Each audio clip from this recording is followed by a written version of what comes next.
या नेत्याला गाव बंदी, याला इकडे तिकडे जायचं नाही, त्याला तिकडे बंदी. काय चाललंय काय महाराष्ट्रामध्ये? अख्ख्या महाराष्ट्राचा सातबारा ह्यांच्या बापाच्या नावानं केलाय. आणि याडपटा आमच्या मध्ये नको पडू तू. आपला तू जाय ना तिकडे बेसन भाकर खायला. तुझा खूप नाव उठते, तुला हबू करता येईल.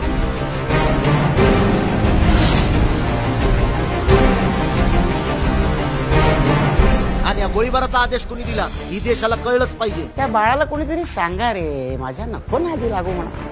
अख्खा आयुष्य आंदोलनात घालवलेला माणूस आहे मी. 70 वर्ष तू एकट्याला लुटलं ना, आणि तुला तर मी आता कसाच सोडित नाही. तुझी निस्ती केस पांढरी होऊन काय उपयोग रे तुझा?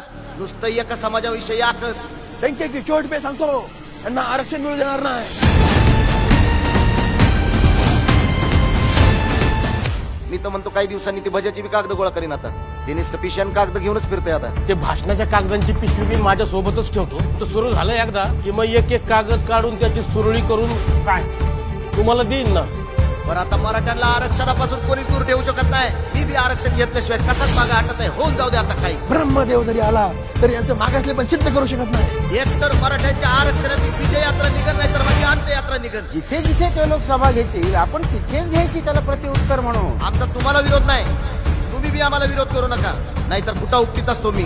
आता ही गप्पा बसणार. आता होणार आपला महाएल्गार.